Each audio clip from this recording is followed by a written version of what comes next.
Chapter 7, Section 3, Glycoconjugates, Proteoglycans, Glycoproteins, and Glycolipids. Glycoconjugates is a very generic term. Okay, you're going to take some biologically active molecule and you're going to add on some sugars. Heparin sulfate, chondrogen sulfate. N-glycans, O-glycans. Whether it's a protein or a lipid or something in between. So, all cells are going to have some of the next few slides that we're going to be talking about. Proteoglycans, it is a glycan, some sort of a polysaccharide that has amino acids attached to it. You're going to find these at the surface of cells or around the tissues, helping to hold the tissues together of multicellular organisms. You see stuff like a sulfated glycosaminoglycan. So it's a long sugars that we've talked about in the last section, and then it's going to have some amino acids attached to it, a peptide of some sort, not a full protein, just a few, maybe a dozen or more amino acids. On the flip side of that, you could have a full protein that has a couple of sugars added to it. These are going to be embedded, and you're going to find these associated with membranes. The glycoproteins are interacting with the proteoglycans we just talked about, whether it's the plasma membrane or in one of the internal membranes on one of the organelles. The oligosaccharide, the sugar portions, are going to be very heterogeneous. Okay, these glycoproteins can act as receptors. These glycoproteins can also act as markers. Hi, I am Chad. Hi, I am Chad's heart cell. Please don't kill me. That's what these proteoglycans are all about. You can also get glycolipids and Glycosphingolipids. Glycolipids, these are going to be our phospholipids we've talked about, you've seen in other courses, that make up the membranes. Okay, you have the fatty acid tails, the chains, the glycerol.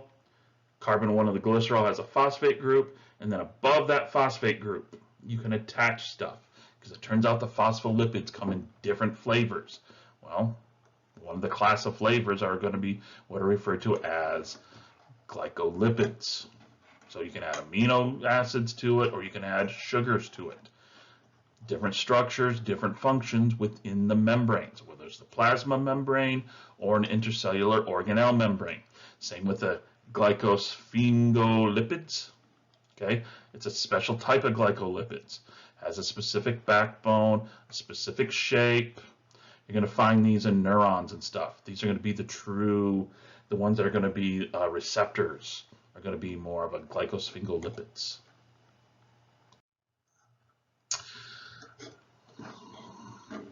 The proteoglycans, okay, it's going to have, you're going to see here a protein, boom. It's going to have sugar moieties coming off of it.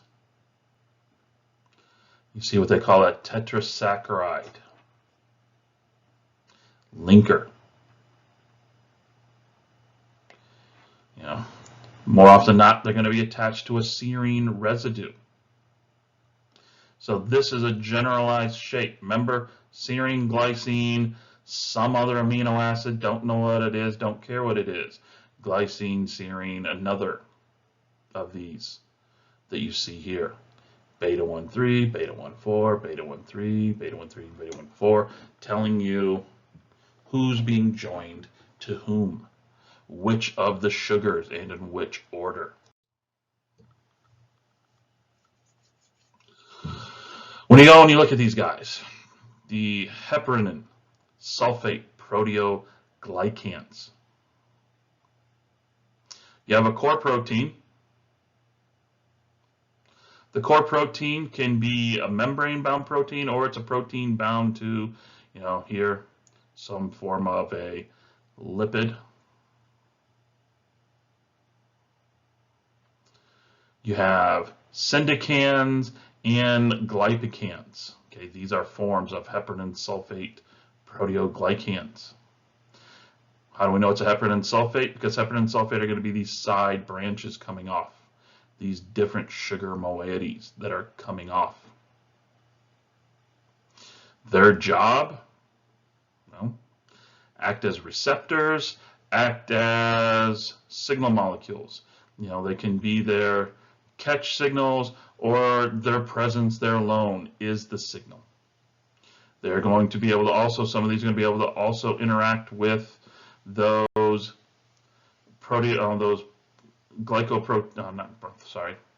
those polymers that we talked about in the last section that are going to be acting as the extracellular matrix that are wrapping around cells, holding them together to make tissues.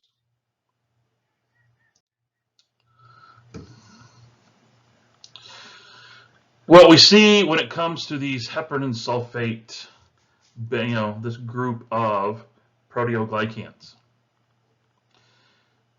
we see interactions, some form of a conformational activation. You get, here an example, factor XA, as well as the antithrombin. Antithrombin binds our heparin sulfate, because remember, this is a sugar thing that's attached to some form of a core protein.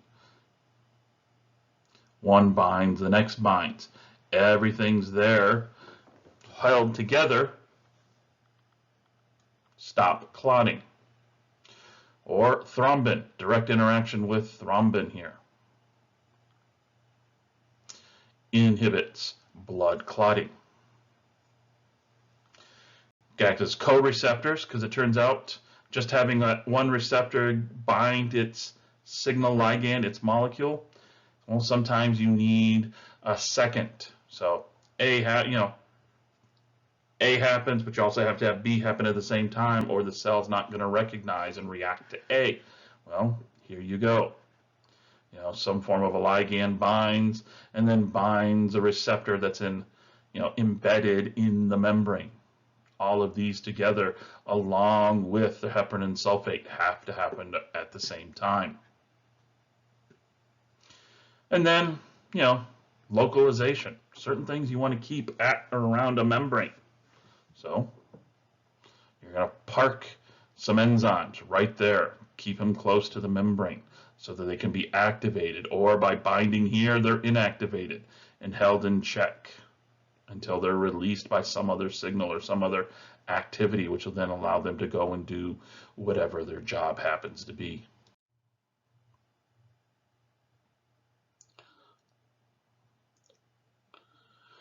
What's interesting is antithrombin binds to and inhibits the protease thrombin.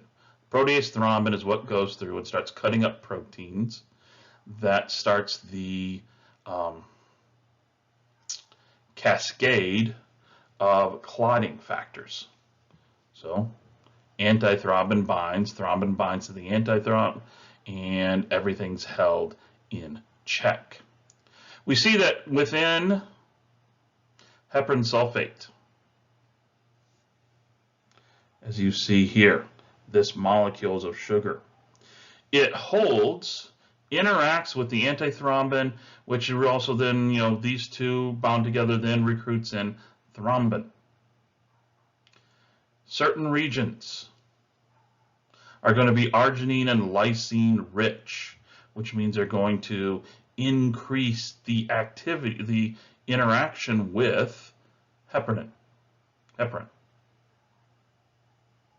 This binds antithrombin. These two then bind and hold thrombin. Thrombin then can't go and cut up the clotting factors. You can also get referred to as Proteoglycan Aggregates. They call this a supramolecular assembly.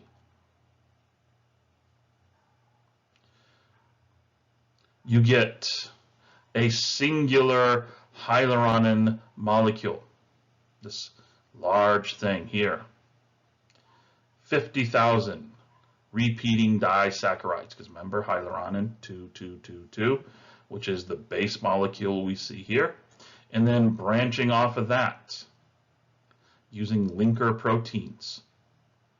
You're going to get chondrin sulfate and keratan sulfate. So you get this large complex here, supra complex of molecules. This interacts with collagen in the extracellular matrix of cartilage, holds things together, holds cells together to form tissues much, much better. Our friend fibronectin. Fibronectin is also part of that extracellular matrix. Here you see what we just talked about, that supramolecule. Fibronectin, these big guys here, binds fibrin, heparin, sulfate, and collagen. Its long repeated conserved sequence known as RGD, arginine, glycine, aspartame.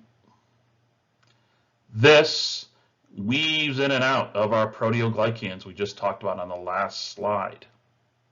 Certain cross-linking collagen fibers, which are nothing more than also, forms of proteoglycans. I'm sorry, of polysaccharides. Wow, long day. Polysaccharides associating with proteins. All of this, and then you have fibronectin inserting through this bundle, this meshwork. Fibronectin actually interacts with what are referred to as integrins. Here you see these guys are anchored in the lipid bilayer known as the plasma membrane. They are integral proteins. How do I know that? Because they pass all the way through the membrane and interact with the cytoskeletal component known as actin filaments. These are the microfilaments just below the plasma membrane. So here's the integrins pass through, anchored to the cytoskeleton, and then they go up and they attach to fibronectin, which is interwoven through the meshwork of the proteoglycans and proteins and glycoproteins that form the extracellular matrix. All of that just to hold cells together so they can be tissues, the tissues together so they can be organs. All of this I just talked about, so I'm not going to go back and keep talking about it. We also see that glycoproteins can attach to what are known as oligosaccharides. Glycoproteins, so these are sugar protein things, and they can attach directly to much larger sugars. Well, how do they do that? Well, it's a covalent bind. Okay, it is not some hydrogen or ionic bond. This is a covalent bond. They are forming an electron sharing here. Now, how they're doing it, is it O, as we see here, this type of a structure, or is it N? A lot of times so far in the past, in this chapter, we keep talking about the N-acetylglucosamine, N-acetylmuramic acid, things like that. It's because they're using this form of a covalent bond. This is the structure. Not the hydroxyl now becomes part of the serine residue, which is part of some much larger thing. Glycoproteins, mucins, certain ones in the blood, some of the immunoglobulins, follicle-stimulating hormones, luteinizing hormones, thyroid-stimulating hormones. Not all hormones are going to be lipid-based, just lipid-based. You get some of the milk proteins, alpha-lactalbumin, lactase or lactose bound to an albumin protein, basically what it is. The whole study of this, what sugars they are, how the sugars, what they're attached to, a lipid, a protein, what's their function, what's their shape, things like that. It's known as glycomics. Okay, you've heard of genomics, proteomics. Well, it turns out sugars have their own section, their own flavor of science, just studying them in a biological sense. Not just, hey, here's sugars and what they are to test tube, but how they're utilized, by what metabolic functions are they made, what are they utilized for by the cells, and what function, things like that. Glycomics. We also see that there is some advantage. You have proteins, well, you can add sugars to them. Oligosaccharides, 1 to a dozen sugars onto, an individual amino acid within a much larger protein. Well, it's going to influence stability, the folding and the stability of the protein, because you're going to add all those hydroxyls, increase your ability to hydrogen bond, things like that. Specific recognition of proteins. Remember that joke I made? Hey, I'm Chad. I am Chad's heart cell. Please don't kill me. Yeah, there you go. We also, by adding in sugars, you take, all those different ways you can fold an amino acid to make a protein, a full protein, the quaternary structure. You now start adding in sugars on top of that. Think of the different levels of complexity you can add, different structures, different functions. And you go and you look at, glycolipids and lipopolysaccharides that I mentioned. These are lipids that have sugars attached to them. Lipopolysaccharide here, it's one of the dominant features of gram-negative bacteria. Here are the fatty acid chains that are going to be extremely hydrophobic. So they're going to be embedded in a membrane as a means of protecting them from water. Above the membrane, here are your sugars. And above the sugars, you're going to have this long chain of. So you have a specific chain that's specific for the bacteria, or there's going to be multiple versions within each bacterial species, the core, and then what they call the lipid A portion.